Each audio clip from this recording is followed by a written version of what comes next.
உடைய தலைவர் திரு குமார் திலீப் அவர்களே, அவருடன் வந்திருக்கக்கூடிய அதிகாரிகளே, ஊராட்சி மன்றத்தினுடைய முன்னாள் தலைவர், ஆனால் அடுத்த தலைவர் வரைக்கும் அவர்தான் தலைவர், திரு முரளிதரன் அவர்களே, மேனாள் சட்டமன்ற உறுப்பினர் பெரியவர் ராஜசேகரன் அவர்களே, சிவகங்கை மாவட்ட காங்கிரஸ் கமிட்டியின் தலைவர் சஞ்சய் அவர்களே, காரைக்குடி சட்டமன்ற உறுப்பினர் திரு மாங்குடி அவர்களே,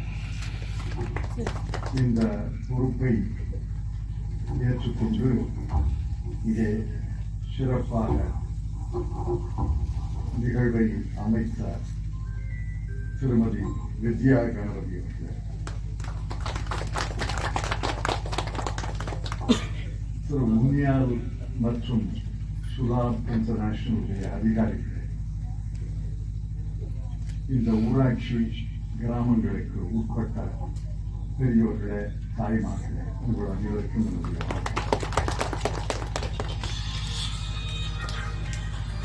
திரு குமார் திலீப்புடைய தந்தையார் திரு விந்தேஸ்வரி பாத்தக் என்பவர் அபூர்வமான மனிதர். அதை போன்ற மனிதர்களை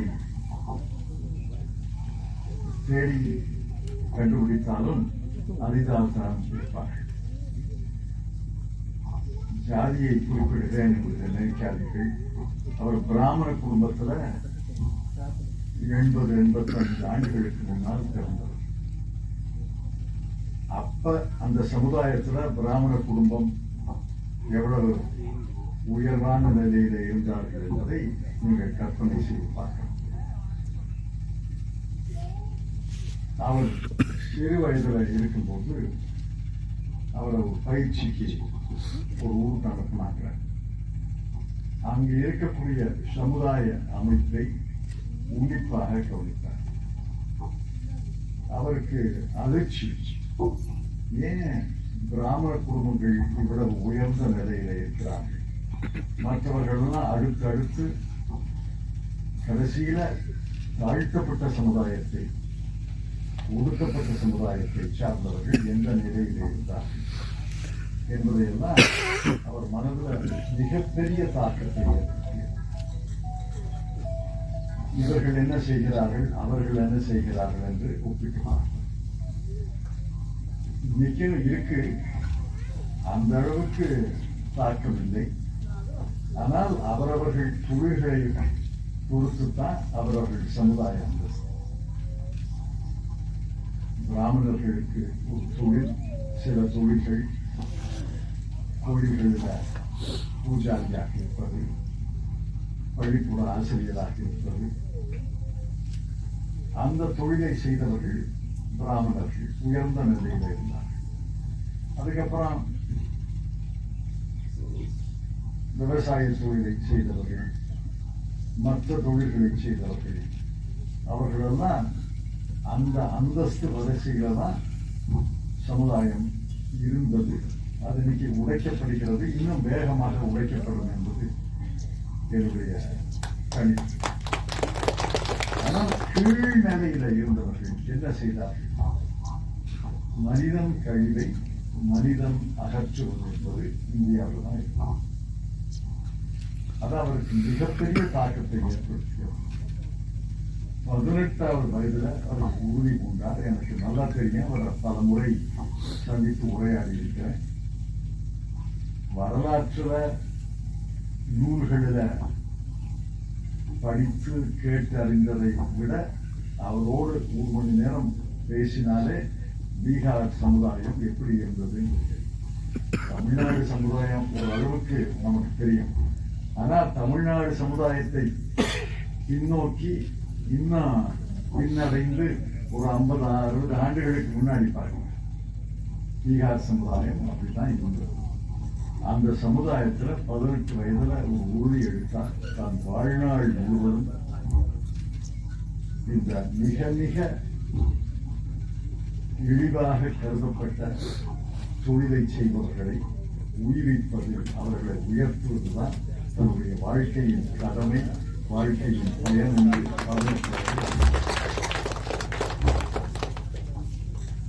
சுதந்திர போராட்டத்தை தாங்கி சேர்ந்திருக்கலாம், அல்லது அவர் சார்ந்த பிராமண சமுதாயத்தினுடைய ஆசிரியர் தொழிலில் ஈடுபட்டிருக்கலாம், பேராசிரியராக வந்திருக்கலாம்,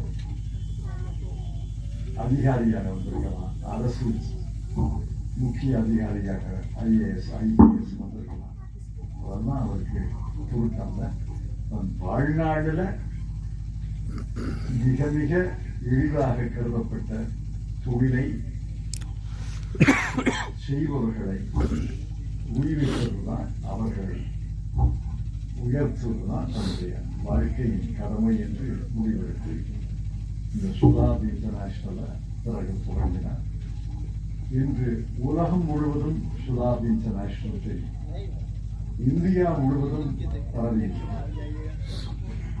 கழிப்பறையை எப்படி கட்டுவது, கழிவறையை எப்படி கட்டுவது, அந்த மனித கழிவை எப்படி அப்புறப்படுத்துவது என்றெல்லாம் நீண்ட ஆராய்ச்சி செய்து, ஆழ்ந்த ஆராய்ச்சி செய்து, இன்னைக்கு சென்னைக்கு போனீங்கன்னா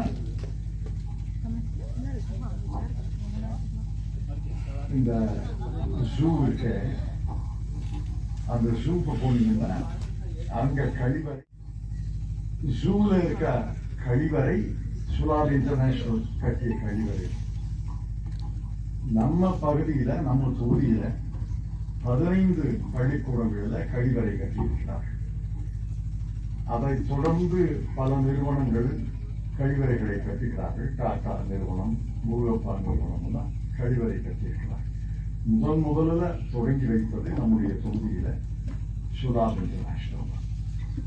ஆண்களுக்கு எப்படி கழிவறை கட்டுவது, பெண்களுக்கு எப்படி கழிவறை கட்டுவது, மாணவ மாணவிகளுக்கு எப்படி கழிவறை கட்டுவது, அந்த கழிவறைக்கு எப்படி தண்ணீர் கொண்டு வருவது, அந்த கழிவை அப்புறப்படுத்துவது, எப்படியெல்லாம் நீண்ட ஆராய்ச்சி. டெல்லியில ஒரு ஆராய்ச்சி மையமே வைத்திருக்கிறார். அந்த ஆராய்ச்சி மையத்துக்கு நான் 2 முறை போயிருக்கேன். அதுல நாள்தோறும் ஆராய்ச்சி செய்கிறார். தண்ணி இல்லாத இடத்துல, தண்ணி பஞ்சம் இடத்துல எப்படி கழிவறை கட்டுவது, தண்ணீர் நிறைய வர இடத்துல எப்படி கழிவறை கட்டுவது என்றெல்லாம் ஆராய்ந்து கழிவறை கட்டுகிறார். அந்த கழிவறைக்காக, கழிவறை விஞ்ஞானத்துக்காக தன் வாழ்நாளை அர்ப்பணிப்பட்ட உலகத்துல அவரை விந்தேஸ்வரை பார்த்தாக்க தவிர நான் பார்த்துக்கிறேன். கழிவறை விஞ்ஞானம் அதற்காக தன் வாழ்க்கையை அர்ப்பணித்தார். இன்னைக்கு பல அரசு, பல மாநில அரசுகளோடு சுலாப் இன்டர்நேஷனல் பயன்படுத்துகிறார், செயல்படுகிறது. பல மாநிலங்களிலே கழிவறை எப்படி கட்டுவது என்று அரசுகளுக்கு கற்றுக் கொடுக்கிறார்கள். பொது கழிவறை எப்படி கட்டுவது, தனி வீடுகளில் எப்படி கழிவறை கட்டுவது என்பதெல்லாம் கற்றுக் கொடுக்கிறார்கள். இன்னைக்கு இங்க 3.5 ஏக்கர் நிலத்தை 2008 வாங்கினோம். அப்ப 14 வருஷம் ஆச்சு. அவரு விந்தேஸ்வரி பாத்திரத்துக்கு பத்மஸ்ரீ விருதை அளித்தது நம்முடைய அரசு.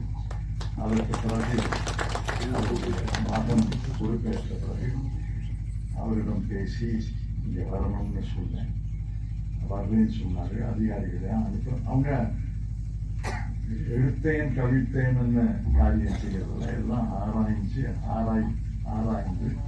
அதிகாரிகளை வைத்து, நிபுணர்களை வைத்து ஆராய்ந்துதான் இந்த பகுதியில் சமூக ஆய்வை நடத்தியிருக்கிறார்கள். இந்த பகுதி மக்களுக்கு என்ன தேவை, இந்த பகுதி மக்கள் என்ன விரும்புகிறார்கள், என்ன தொழிலை கற்றுக்கொள்ள விரும்புகிறார்கள் என்பதையெல்லாம் ஆராய்ந்துதான் இந்த நடக்கிறது.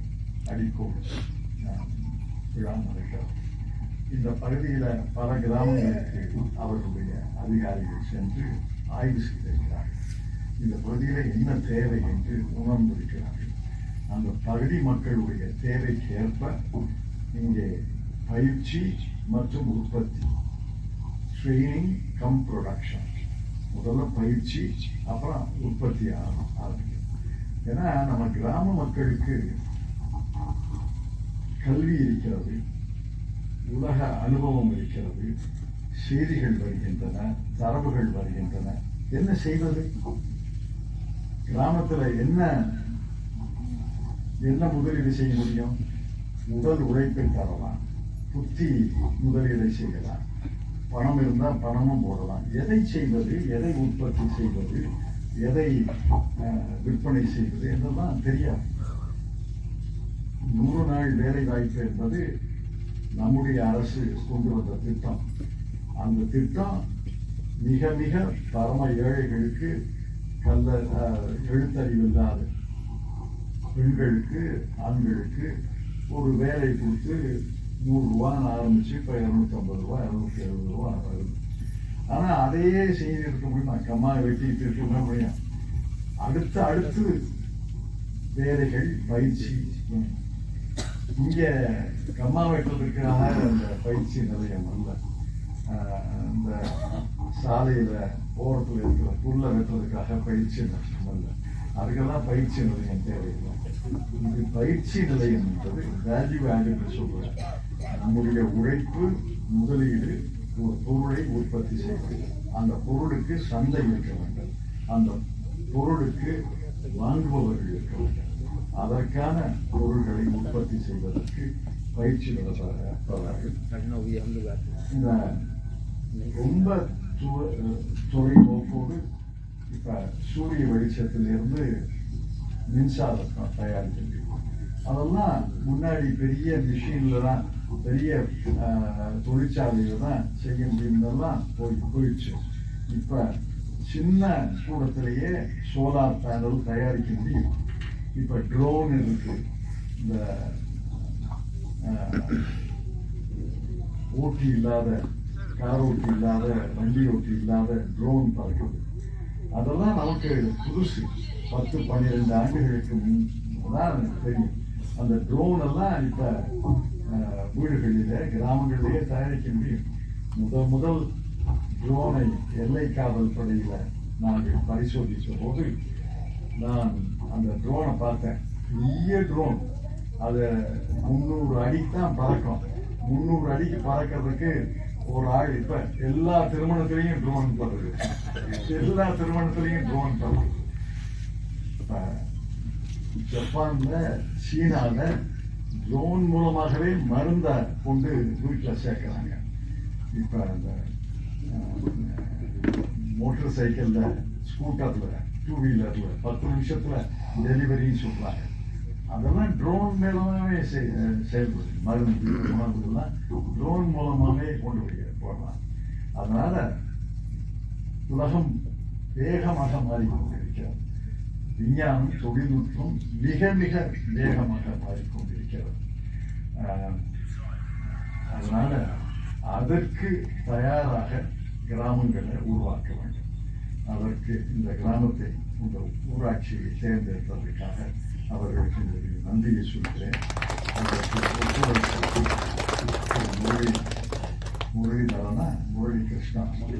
முரளிதரன் அவர்களுக்கு நன்றியை சொல்கிறேன். தயவுசெய்து பெண்கள், ஆண்கள், பெண்களுக்கு பயிற்சி, ஆண்களுக்கும் பயிற்சி தருவார்கள். இதுல ஈடுபாடு காட்ட வேண்டும். உங்களுடைய தேவைகளை சொல்ல வேண்டும். அதற்கு தகுந்தபடி பாடங்களை அவர்கள் வடிவமைப்பார்கள். அவர்களுக்கு பல நோக்கங்கள் இருக்கிறது, பல எண்ணங்கள் இருக்கிறது. சோலார் என்பது ஒன்றுதான். சூரிய வெளிச்சத்திலிருந்து மின்சாரம் தயாரிக்கக்கூடிய பேனல் இது ஒன்றுதான். உணவு பதப்படுத்துவது, அதற்கு நவீன தொழில்நுட்பத்தை பயன்படுத்தி பயிற்சி தர வேண்டும். அதாவது 21ஆம் நூற்றாண்டின் தொழில்நுட்பம் இந்த கிராமத்தில், 19வது நூற்றாண்டினுடைய தொழில்நுட்பம் அல்ல, 20ஆம் நூற்றாண்டினுடைய தொழில்நுட்பம் அல்ல, நடப்பு தொழில்நுட்பம். உலகம் முழுவதும் இருக்கக்கூடிய நவீன தொழில்நுட்பத்தை இந்த கிராமத்திலே கொண்டு வருகிறார்கள். இந்த பயிற்சிக்கு அப்புறம் உற்பத்தி, அதான் தொடர்ந்து நான் இந்த சாலையில் தான் நான் அடிக்கடி போயிட்டுருக்கேன். காரைக்குடியிலேருந்து சிவகங்கை போகணும்னா, மானாந்திர போகணும்னா, இளையாங்குடி போகணும்னா இந்த சாலையில் தான் போகணும். ஒரு மாதத்துக்கு ஒரு 10-15 தடவையாவது இந்த சாலையில் போவேன். நான் என்னுடைய முழு கவனத்தை இதில் செலுத்தி இந்த பயிற்சி உற்பத்தி நிறுவனம் சிறப்பாக கட்டிடம் எழுந்தி பயிற்சியாளர்கள் வந்து மாணவ மாணவிகள்னா 25, 30, 35 வயசோடு சேரலாம். எல்லாரும் சேர்ந்து பயனடைய வேண்டும். இந்த பயன் கொஞ்சம் கொஞ்சமாக பரவ வேண்டும். இப்போ குளத்துல ஒரு கல்லை போட்டால் அந்த ரிப்பிள்னு சொல்றாங்க, அது அந்த அலை வர்ற மாதிரி இந்த இடத்துல கல்லை போட்டிருக்கோம். இந்த கல்லினுடைய எதிரொலிகள் எல்லா கிராமங்களுக்கும் பரவ வேண்டும் என்பதுடைய எண்ணம். பயிற்சி அப்புறம்தான் உற்பத்தி. பயிற்சி இல்லாமல் உற்பத்தி செய்ய முடியாது. பயிற்சி திறம். இப்போ இன்னைக்கு காரைக்குடியில் ஒரு சுய உதவி குழு திண்டுக்கல்லேருந்து வந்திருக்காங்க. அவர்கள் ஒரு வருடமாக பயிற்சி வந்து இன்னைக்கு கடையே திறக்கிறாங்க. மாலையில் கடையே திறக்கலாம். எளிமையான குடும்பங்களுக்கு தரமான உள்ளாடைகள், தரமான குழந்தைகள் ஆடைகளை தயாரித்து ஒரு வருஷமா பயிற்சி பிறகு இன்னைக்கு உற்பத்தி ஆகி கடையை திறக்கிறாங்க. அந்த மாதிரி பல 100 நிறுவனங்கள் இந்த பகுதியில் வர வேண்டும் என்று என்னுடைய விருப்பம். அதற்கு இன்று வித்திருக்கிறோம்.